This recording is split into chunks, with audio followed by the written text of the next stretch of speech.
Today, we celebrate the life of Dorothy Walker, who brings important wisdom like nothing catches an eye like a mirror, and always throw away the parentheticals. Yes, the Jessica Jones After Show starts now. You're tuned in to AfterBuzz TV, the ESPN of TV talk. Now, let the buzz begin. Welcome to the Jessica Jones After Show. That's right, the Jessica Jones After Show. Nobody else is talking about Jessica Jones. Actually, a lot of people are talking about it, but we're dedicated to finishing the season. I'm Christian Blatt, joined as often by Adam Gertler. Hello. Thanks to Z Anderson for sitting in yesterday for episodes 9 and 10. And unfortunately, our friend April won't be able to join us the rest of the season, but we're thinking of her. And make sure you follow her on Twitter and tell her that you missed her on the show. I believe it's April 13 Dawn, and if I'm wrong, sorry, April. Anyway, so much to talk about. This season as a whole, which we'll sum up in our next episode. By the way, in 1 hour from now, we're going to talk about episode 13. So be ready to spend some time with us. So, yeah, so within 2 hours, we're going to wrap this up. We're going to wrap it all up. But one of the best things about this season, and we're only talking about episodes 11 and 12 right now, is just how much Trish we got this season. And we'll talk about her arc as a whole, but as we see her at the beginning of episode 11, she's really starting to go down a really dark path. And I mean, we had 2 great episodes so far this season. We had 2 and 11, which were really Trish heavy episodes. Talk a little bit about Trish as we see her in this episode. This is one of those great departure episodes that you only get on the Marvel Netflix shows. This particular format has allowed just about every one of these shows will do that thing where we're going to depart and do a flashback episode or focus on a side character. Right. A great example, Daredevil Season 3, we had the All Karen Page episode. Right, you know? And exactly. So once these seasons have gone on long enough, they're able to do some of the side characters instead of like, oh, here's more of Jessica's past. Right, and it's even more sweet, Christian, when we've spent plenty of time with Trish already. Yeah. So when we get that backstory episode, we have such a shorthand for her and her life, and so much of it has been used for a punchline that it's great that this kind of flips the script on you a little bit, and we really kind of have sympathies for characters that we really kind of wrote off before. We may have called for the death before and gotten our wish. So I really loved it, and I love also that a lot of the scenes in this episode are scenes that we're familiar with from different perspective. I always love that. Yeah, I like when they do that. Sometimes it's tricky because sometimes you can do that and you just get annoyed because they're like, oh, okay, so they're using like 20% material that they've already shot. But they do it really well in this episode because it's from Trish's point of view, and they're filling things in. Let me ask you this. Little things, well, there's one quick thought. Weird things like, oh, those annoying neighbors of Trish, I guess she's going to have to leave them alone. And then we actually see more of that. What were you going to say? No, I was going to say that I didn't get to talk about 10 with you. Yeah. But at the end of 10, I was like, wait, what did I miss? Right, exactly. And I was like, wait, why was this? What did I just miss? Is this horrible editing? Like, what happened? Where is Jessica? Yeah. And what is Trish doing? Yeah. Yeah. And why is Eric, A.K.A. Burger Boy, why is he, showing up there? Yeah, there's a lot of questions. And again, we're only talking about 11 through 12. But your prediction early in the season was that Eric/Burger Boy was not going to last long. And I also felt like Malcolm was not going to stick around for a while. But I don't think any of us picked Dorothy as being on the way out. No, that was great. I think that's why it was so impactful, was because, they made sure you always disliked Dorothy. And then you would see little hints of like, oh, she's good at this. And, when we talked about episodes 9 and 10 yesterday, just the fact that, her phone rings and you realize just what she means to these kid actors that she helps get roles. Yes. You know what I mean? So she is this positive force in a lot of people's life. The fact that they were like, is anybody going to show up for a funeral? Yeah, standing room only. Yeah. So they do a great job in making you care just enough about her where it's like, oh no, he's not going to, oh my God, he did, so.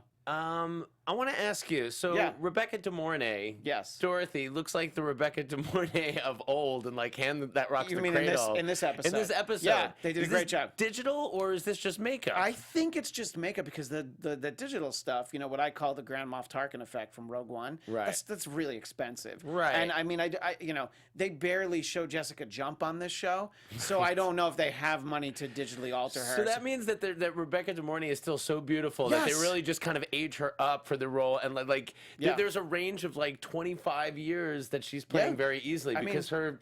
Trish is like 10 or maybe even younger, in the flashback.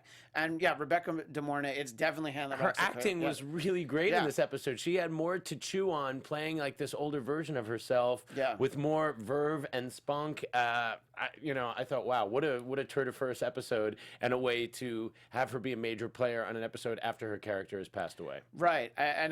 So that's kind of the great thing too. This is a Trish heavy episode, but we really get to see Dorothy. Give us your thoughts about when we see her taking Trish to the auditions. First, the table read, I mentioned it in the tease, the always throw away the parentheticals. Yeah. Because all the other, by the way, it seems like pretty good advice, especially for a kid actor, because everybody's going to go, oh, they're going to swoon, I mean, I was having flashbacks. I started auditioning sort of professionally when I was in high school, and I would go to these Nickelodeon auditions. Sure. I never got a single thing, but I've been to those things with the kids, and you get it. It is just a cattle call, and she says, this is the first round of auditioning, and this is just your job here is to just get noticed. Like, there's a description here, don't look exactly like the description. Right. The advice is good, and it's cutthroat, and like the things that she does, like by cutting the line, and I mean, these are, you could argue that she's not playing ball, but it's a tough business, and this is what she's like, this is what you have to do to succeed. Yeah, it's more like she's playing on a different level than everybody else. So everybody else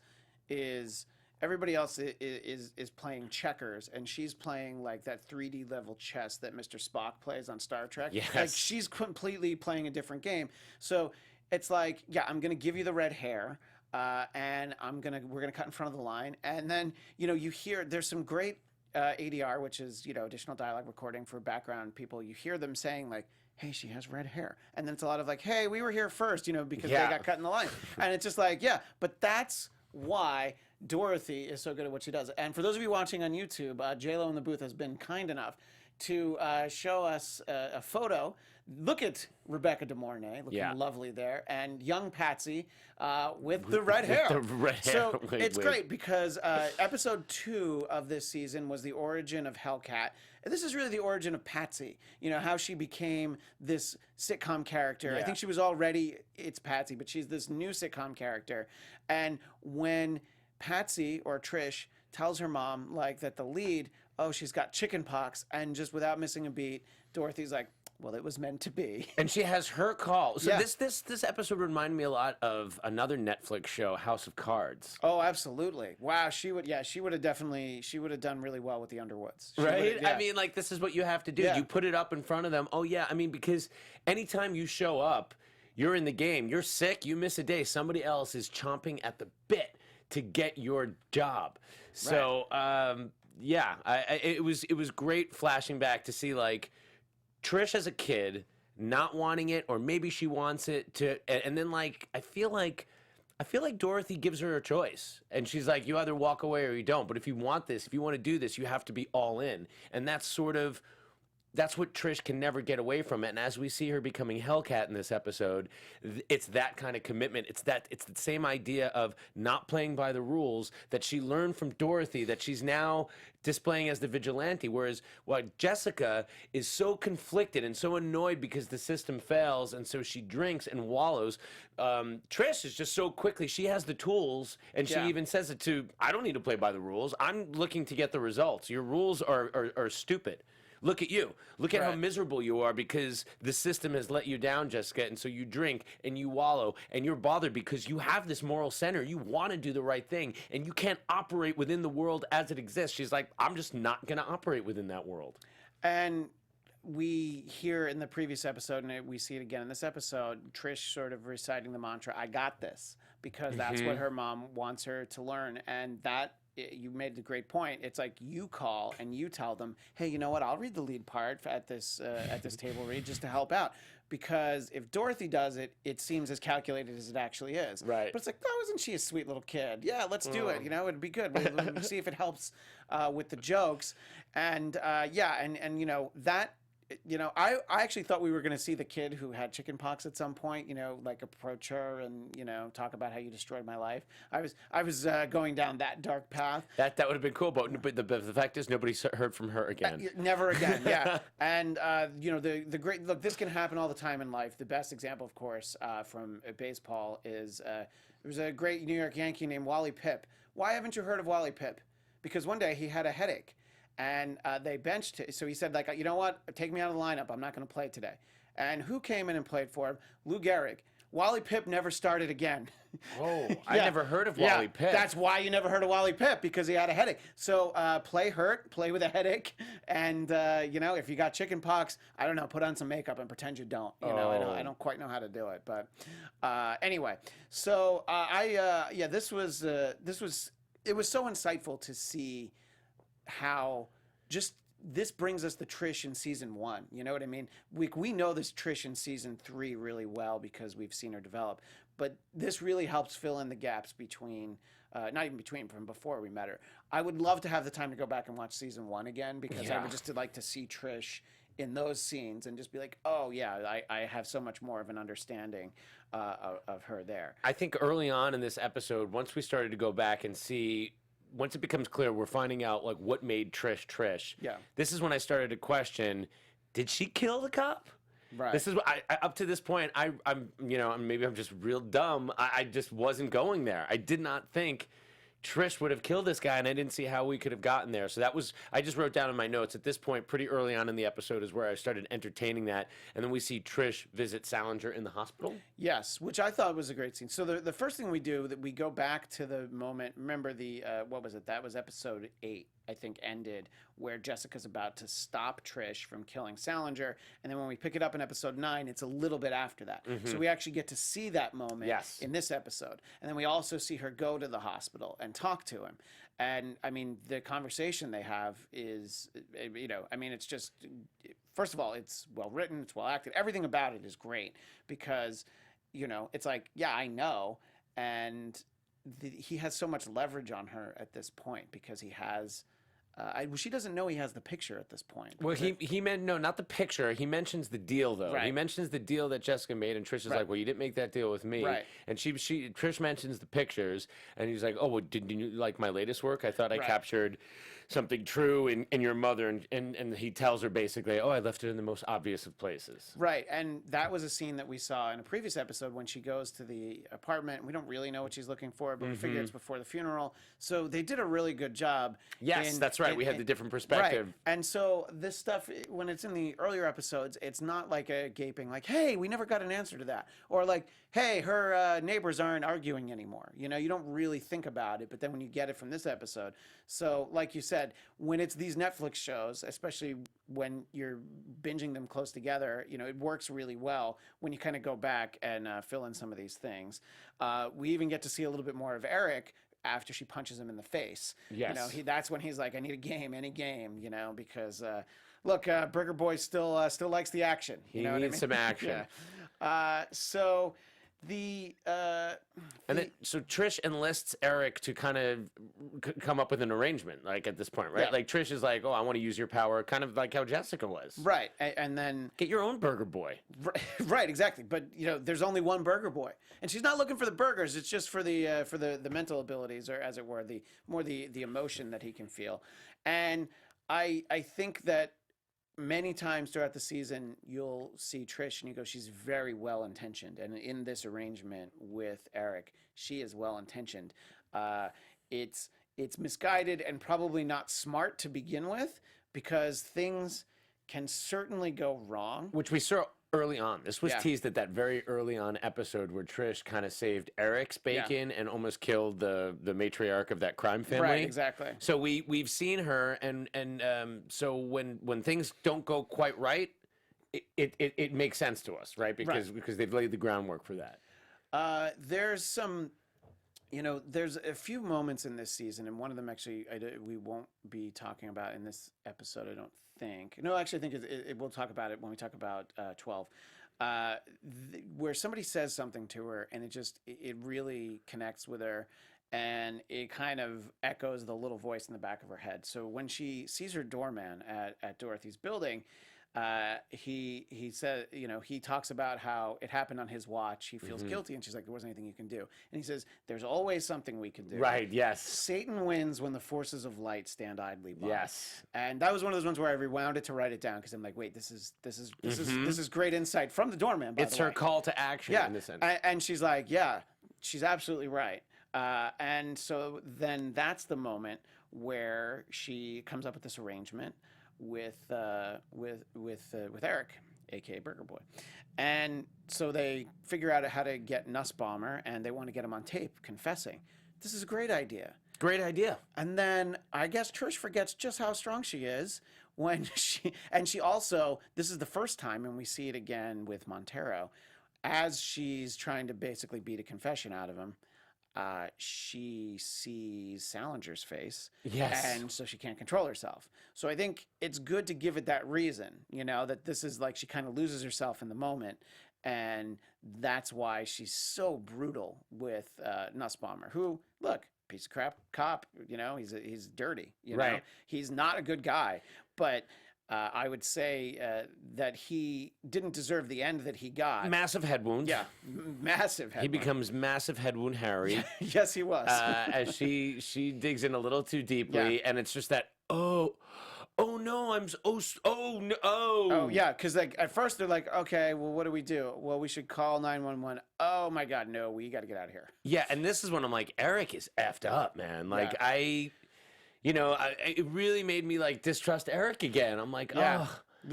So now he knew. So he knew that Trish killed Nussbaumer, and we've seen scenes with Jessica that happened after this incident. Yes. Between Eric and Jessica, so we know that Eric has again lied to Jessica. Right, and then in this episode, we also see him call cops on Jessica, like the fact that when she's trailing Trish, and Eric calls 911 and is like, I spotted Jessica Jones.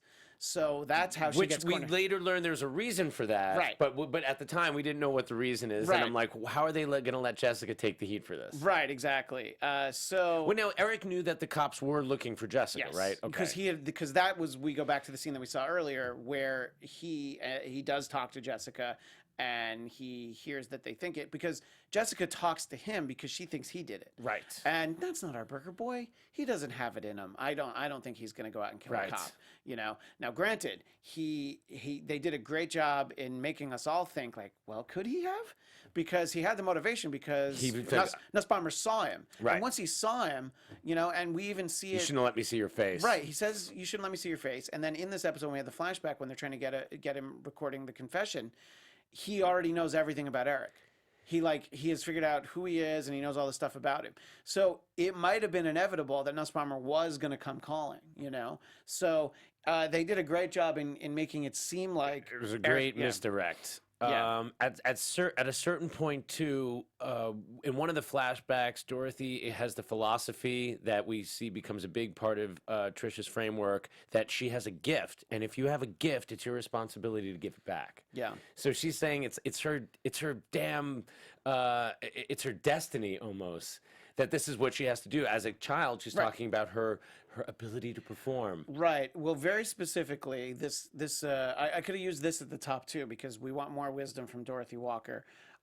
She tells her 10 or younger year old daughter, act like a goddamn adult, lead by example, help the other actors know that you're prepared, and if they're not prepared, that that you notice it.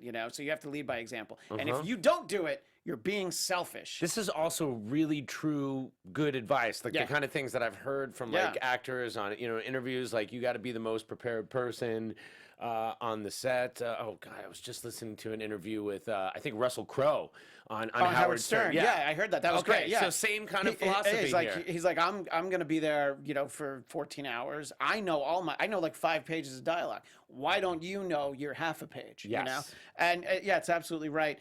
And this resounds with Trish today when she says to her, you don't owe me, you owe the world. It gave you a gift. Now, she has a much more literal gift at this point. It wasn't really given to her by the world. She kind of insisted that she get turned into a superhero, but that's besides the point. Right.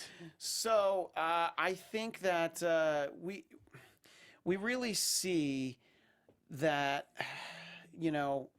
this really impacts Trish today. And her whole life was hearing all these things in her head. Maybe that's why she crushed the home shopping network business as we saw her, because she brings pride to everything she does. And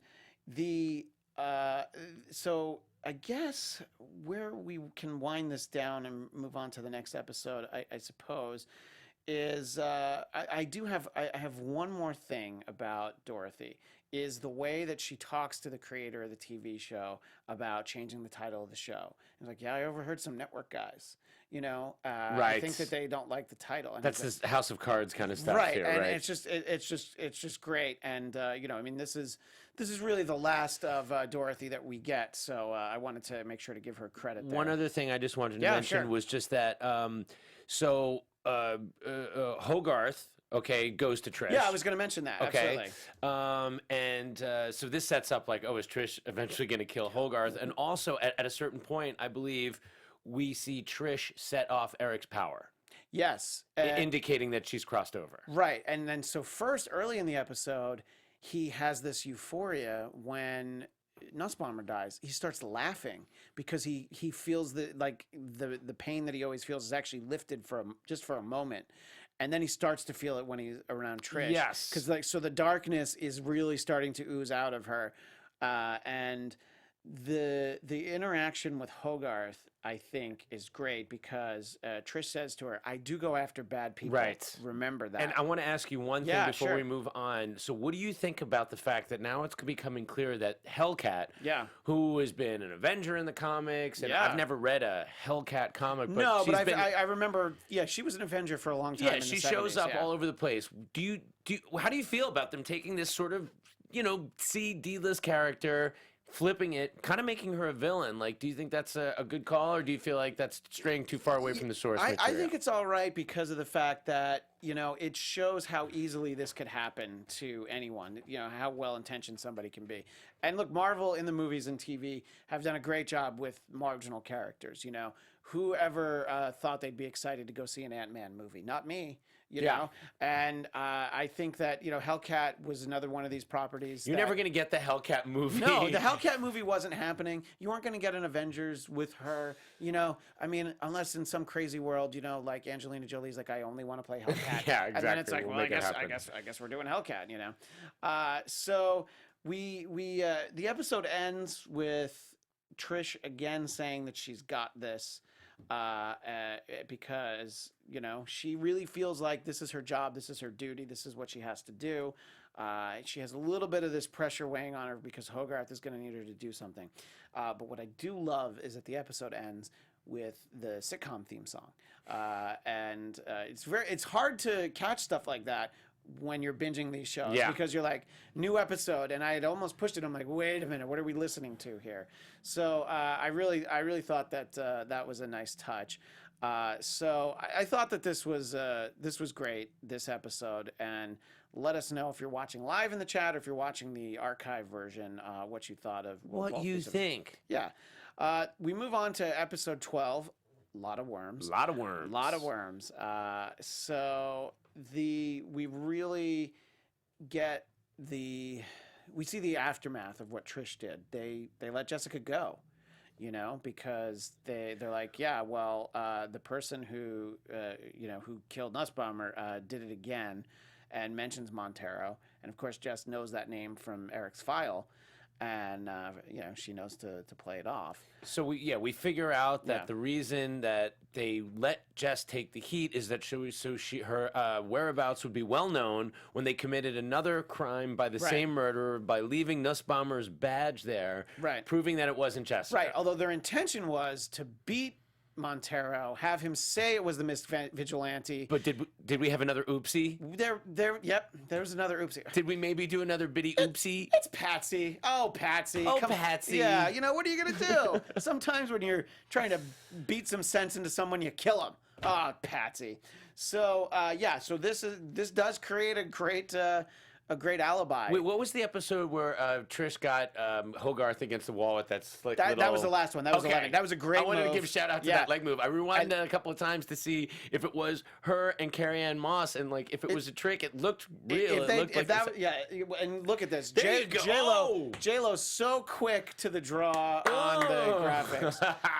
For those watching on YouTube, we have that image. And I mean, look, if there was some stunt work in like a close-up, this is definitely them. And they did. She must do yoga. Not easy to control that move. No, definitely not. And it was a great moment. And I mean, that interaction between the two of them was yes, just that's why this season is so great and why this show is so great, because you're getting this kind of rich interaction from characters who are side characters. Like in season 1, you don't really think that much about Hogarth. She gets wrapped up into all the Kilgrave stuff, and Trish is her best friend.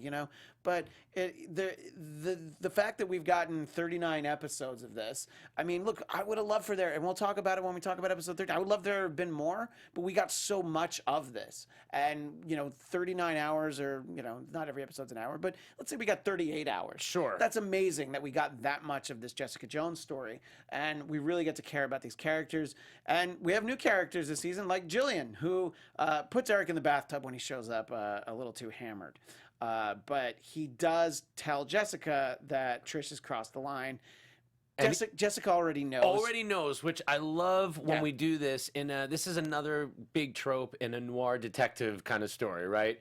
Where the audience is following along, we get twisted, and then we find out that our hero's been double-crossed, but then we found out, no, our hero has been watching the Watchers, and then she knows. And that's what you want to see, because when it's a detective story, we're impressed by how good our detective is. Like Jessica Jones, her superpower, yes, it's throwing people around, but we want to see her be a good detective. And so I love that it's not a big deal. There's no shocking reveal. She's like, yeah, I know. Yeah, it's like I saw the bruising on her wrist, and I'm like, oh, she totally killed that guy. It's like, that's all I needed. Well, that was smart, because we saw her looking for that bruising on other hands. We saw her looked on Jessica's hands when the cop showed up and checked out Jessica. Jessica looked at Burger Boy's hand, so that makes sense. Like, this show is really smart, where it doesn't just give us stuff out of nowhere. It's careful to plant the seeds so it all makes sense in its world. Yeah, because a lot of times any kind of superpowered person, their day job is just incidental. But this is really such a part of who Jessica is, and I think that's why the character works so well. Yeah, it would be like her. It would be like a show about more about her taking pictures for the Daily Bugle. Right, exactly. If you could make that into a compelling show, I would be on board. So well, there was that. What was that series that was Marvels? Was it the one that takes place from the Daily Bugle photographer? Yeah. Right. And like it's kind of like on the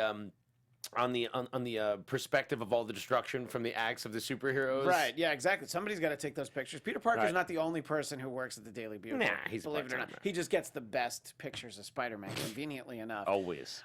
So he talks about this, what I referenced a little earlier, that when she killed Nussbaumer, when Trish killed Nussbaumer, his headaches lifted. Like all the crap in the world had lifted, is what he says. But he does tell her that he's got like a 5-ish headache for Trish.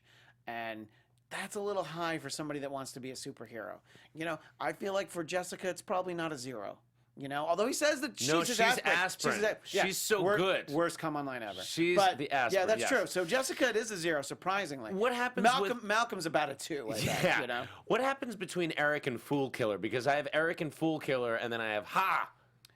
I don't remember what happened there. Wow. Well, I'll have to see, because Okay. No. I see Eric with Malcolm, and he interacts. He finds out about Malcolm and his sister, and how Malcolm says he's doing her a solid, and then he talks about how he's staying with Jessica. Oh, doing her solid. So there's some nice bro moments there for Malcolm and Eric. Hopefully they can go out and get beers and just laugh about all this. I'm trying to remember.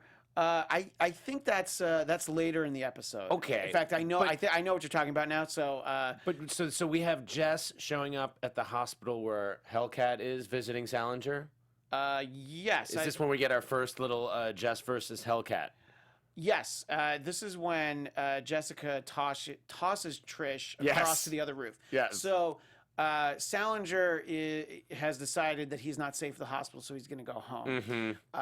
And so there's a few times, and we'll talk about it in our next episode when we talk about episode 13. There's a few times where we see for all of Hellcat's trickery and fancy moves, she's actually not a match for just the brute strength and force of Jessica. Jessica's not the Hulk. She tosses her. But compared to to even a powered person, she might as well be the Hulk because she just flips her across to another building. This is a thing that is often a pet peeve of mine when like they will make the opponent equal in a power set for the convenience of storytelling. Right. And every time that they're face to face that they fight, Jessica, very unskilled, just tosses her, throws her up, throws her down, throws her. That's her big move, and I love it. And like you see, she's no match for her. She doesn't have, It's like the Hulk and Loki. You know what I mean? It's like with Jessica, she's like, I really don't want to do this, but okay. And she's still pulling her punch. That's the thing. Because she doesn't.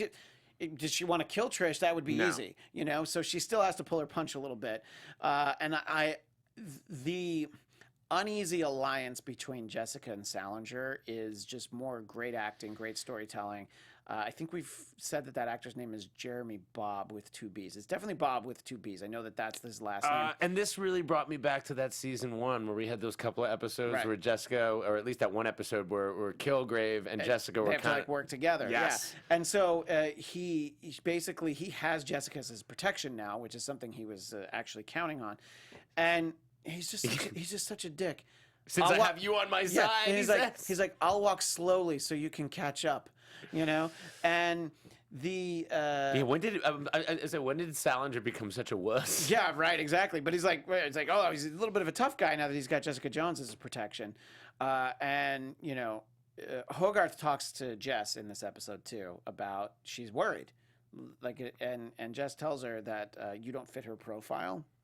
So she tries to convince Hogarth that she's not going to be in the crosshairs of Trish, but and then we also find Malcolm now living with Bree or hanging out with Bree. Yeah, Bree shows up, Burger Boy's sister, now less prostitute looking, trying to clean herself up. Yeah, and she wants to stay at Malcolm's place. Malcolm, who has just kind of gone on a break with Zaya.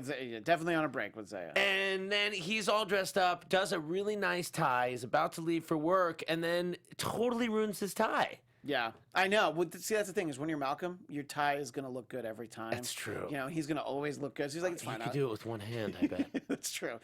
If only we could all be Malcolm. So there's this great interaction with Jess and Salinger. Mm-hmm. One thing that she says that obviously becomes very important is, if only you had me strapped to a chair with a lens in my face so you could capture my truth. And by the end of the episode, you know what her plan is, and she's definitely baiting him. Right. It's sort of like enticing him to... She also finds his hidden camera. Yes, and that's where we get the title of the episode, which can be an unfiltered moment because it just made me laugh.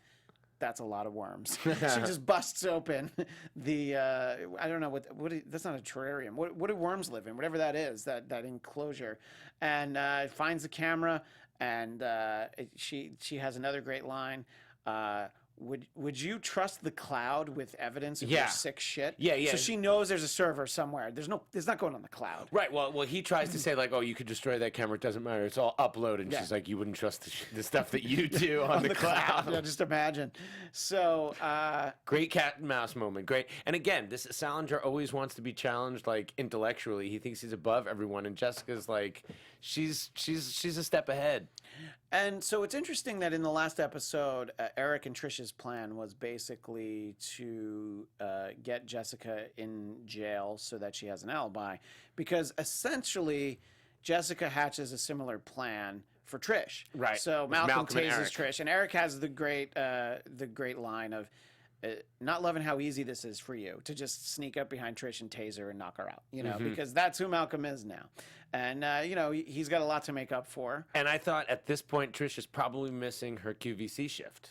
Yeah, she has definitely missed it. I think her co-host has probably taken over a lot. But then later we find out that actually she's on a little bit of a personal leave anyway because of Dorothy. So. Yeah, so I think that, look, the home shopping industry is very understanding at the loss of a loved one. Yeah, you just got to have someone in there to make those calls to action. As long as somebody else is there. And we get some good interaction with Malcolm and Trish. He talks about how he has a lot to make up for, and Trish says that he's not the only one with a lot to make up for, and she's trying to explain what she's doing. It's about balancing the scales. And I thought that She's trying to Thanos right? it. If only Trish could have just done that. I wanted to get your reaction to something that Malcolm asks Trish. He asks her if she ever misses the person she used to be. How do you feel when you hear Malcolm ask Trish that? And what do you imagine goes through her mind at that point? Well, it's interesting because Malcolm obviously is wondering if he misses the person he used to be, right? Because on one hand, he was like this strung out, drugged out dude who had nothing going on. And then he was like this guy making all this money and absolutely hating who he'd become. Right. And so he's asking her a similar kind of question because she's gone too far. So I thought it was interesting because it applied very much to Malcolm and what was Trish's response? Like, I don't think she actually has one. I think she thinks about it. You know what I mean? Yeah, we just kind of hang on her a little bit. Yeah, but then this is before we find out a little bit more about Trish's past with her father, which we never really... Right, and she confesses that to Malcolm, yes. I believe, that, and this is, for all the stuff that we had known about Trish and we'd known about Dorothy from this season, she mentions the fact that her dad used to beat Dorothy. Not her, but Dorothy. Yeah. And and one time she just had enough. So her mom was bleeding. So she put some blood on her clothes and on her face, went and told the neighbor that her dad did it. Her dad gets taken away and arrested. And she has a great line that her mom never said anything. And she thinks it's the moment when her mom realized that she could act. Right. And the wheels already started turning for super agent Dorothy Walker. But give me your reaction to that. This is, you want to talk about how Salinger always wants to hear your truth. I mean, this is some really hardcore truth that Trish has been carrying around for, I don't know how old she is, but 20, 25 years. Yeah, well, again, it's this idea that good and evil is not as simple. It's gray, and there are things that happen in people's lives that lead to the decisions they make and how much of the world they can trust and what happened, And Dorothy, for whatever she was in this very violent relationship, and Trish grew up with that, and so you could understand how she could want to please her mother, and the fact that she called the cops on her dad and took the blood. They were thick as thieves. That relationship was, that horrible relationship with Trish's father, who she never sees after he gets put away or whatever. That kind of sealed the deal on the closeness between Trish and Dorothy. And while there was a lot of tension, they were very close. They were inseparable without each other. And then I think this is when we kind of get back to Jess and we see her get drugged. Well, yeah, because obviously Jess is going to go home and have a drink. Always. And Salinger happens to be there and says it must be maddening to be this predictable, which is just a great line because Salinger walks through the world superior to every other living thing. Every other person is one of those worms to him, so he's just so much better than Jessica. And he talks about he mentions my good photo gear is in police lockup. He's actually apologizing. Right. He's like, I'm sorry I'm using this substandard He still had a pretty good setup, though. Yeah, right. I mean, this is his B setup. So Jessica can't break out of the chair because he's added a paralytic. He's caused partial paralysis. And we're going to just assume neck down. That was his intention. And so even though she's, duct taped to the chair, they're giving you the reason why our superpowered lead character can't break out of the freaking chair. Yeah. So frustrating. Very frustrating. So I was afraid he had super glued her, and then I was going to be like, all right, well, she's Jessica Jones, so that's not going to last. And this is really, so we've been building to a couple of things this season, but this is what we were building to basically from the instant we met Salinger, is this interaction of Jessica in the chair and how he told her she's a fraud and a cheater. And she says, you want me to admit I'm a cheater, I'm a fraud, I'm both, and more. She also says that she didn't want to be a hero and she never wanted it. And Salinger disagrees. He thinks she wanted it desperately. So there's a lot to unpack right there, Adam. So she's a cheater, a fraud. didn't want to be a hero. As she says these things, what are you thinking about Jessica? Well, I think there's a lot of truth here. Yeah. Salinger's ineffective as a character if he's not really tied to some truth, right? And I think that is he's got Jessica's number at this point, right? Like, she doesn't want to admit the fact that she wants to be good. This has been the theme of this whole episode, of this whole season. Yeah. Has been this arc. The word hero is said more times in this season than on any other Netflix series of Marvel, right? Like, it's all about what's a hero? I'm not a hero. I'm super powered. But like a hero is someone that does the right thing because it's the right thing, that does good even though they get crapped on. Spider-Man being the ultimate example of that, right? Like things never work out right for Spider-Man, but he's always compelled to do good things. He's like an ultimate hero like that. Jessica, he's saying, is like, yeah, you like to think to yourself that you really don't want to be a hero, but it's all you want, and you see yourself as such a failure at it, and that is your whole thing. That's why she's a fool, essentially. That's why she is worthy of his, his kill. Right, exactly. And he says a couple of very telling things, that her rebel rock garb is her mask and cape. And cape, Her which is armor, true. She cry always for wears the attention. exact same outfit. That's her superhero outfit. In fact, we see her right there, that's what she's always wearing. And the fact that he even belittles the fact that she's a private investigator, and he says ultimately that Jessica believes that her family died so she could get these gifts, and he's telling her that they died for nothing because you're not a hero. That's a really heavy accusation, but I think that's really what season 2 is largely about. I mean, she reconnects with her mother, but it's just this idea that I'm no hero. I just miss my family. And I think, obviously he's onto something, with this. I think he does a good job of figuring Jessica out. But do you think that in that moment, she actually believes what he says, that her family died for nothing because she's not a hero? I mean, we see her get fairly emotional to just him invoking the memory of her family. I don't think so because of what happens next. I think she knows what's going on, right? And like, once again, whether we know it or not, we're about to be put wise to the fact that our detective hero is playing her game. Right. So it's almost like she's playing possum in the psychological way, right? She's taking the hits. I was like, yeah, come at me. Oh, you're getting to me. She plays it off because she needs Salinger to believe that he's winning.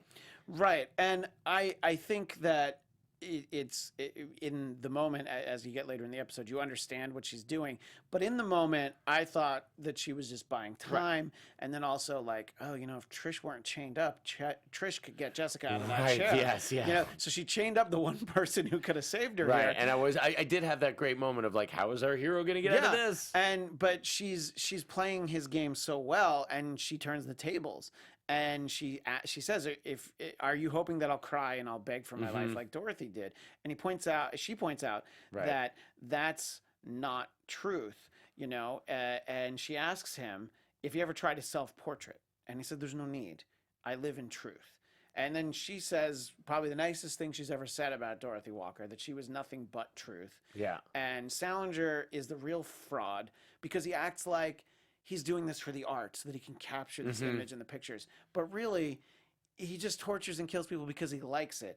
And, you can see the way he reacts. We have the story from earlier in the season, how anytime you approach anything even remotely sexual, he freaks out. There was that chef who kissed him and he freaked out and left. And so she talks about his stiff little knife. You're probably hard right now. Yes. And that's when he really starts to lose it. And it's also the chance for Jessica to say something really nice about Dorothy's memories. Like, say what you will about her, she was true to who she was. Yeah. Like, you might think she's a despicable person. Maybe she was. She did what she had to do. But she was who she was. Yeah. And she uses that to turn it onto Salinger, who, like, you're right, his whole thing is like believing that he's got a purpose for what he does. And if you challenge that is where you get to him. And she's doing this, we find out, to try to coax a little bit of a confession. Right. And he talks and he doesn't even think for a second. He's supposed to be so smart, and he doesn't even think that there's any chance other than he's going to get a great picture. So he mentions the fact that he killed Dorothy, and he talks about why he did it.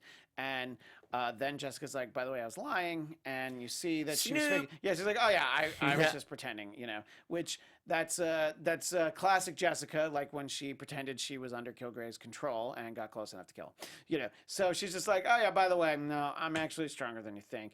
And then I love, this might be your note that you had when I almost called him Kilgrave, when Salinger says to Eric, oh, you think you're a hero now? And I don't think Eric thinks anything other than the fact that he just gets to punch him in the face. Yeah. That was definitely a great moment. And he's like, yeah, a little bit. And so we start to see the moving pieces of Jessica's plan. So they've got the server, and we are reminded that when she took Trish to the motel, she was cleaning out from underneath her fingernails. And there was obviously DNA evidence from Salinger's face because Hellcat, well, she's got a mean scratch. Right. So she tells Costa, like, yeah, you might want to look, there might be some more evidence over at the Dorothy Walker crime scene. So she has this DNA, which is something I actually expected to come back. Right. The fact that Jessica planted evidence.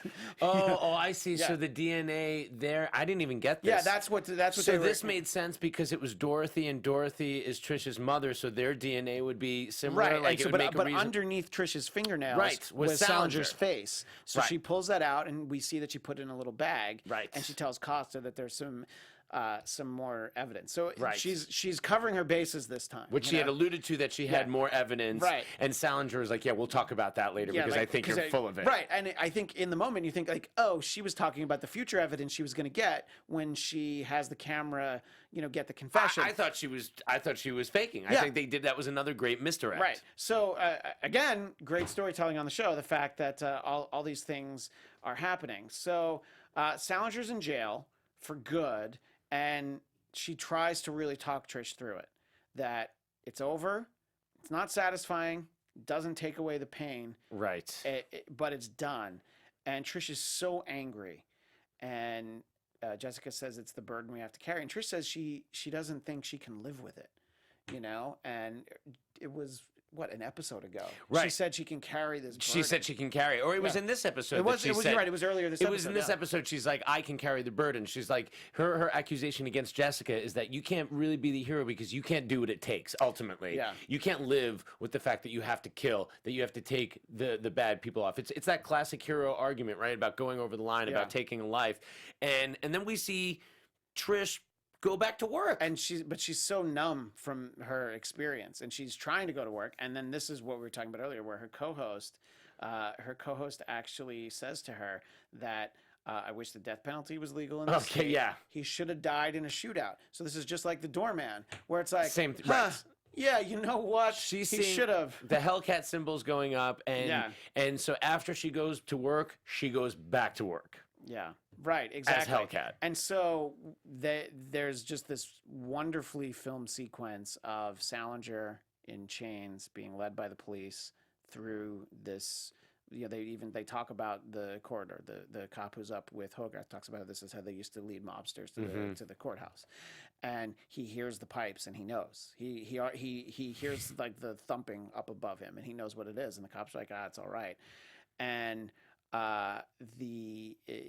this is how Trish finds him, and this was a really good fight, I thought, because there's a moment where Salinger gets the chain around Trish, and I was like, oh, is he gonna kill Trish? Right. Because he wouldn't have gotten away if he'd done it, but I was just like, okay, I didn't see that coming, but that's not what happened. No.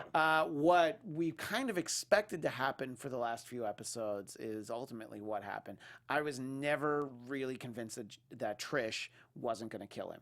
I mean, he would have had to kill himself or something for her to not do that.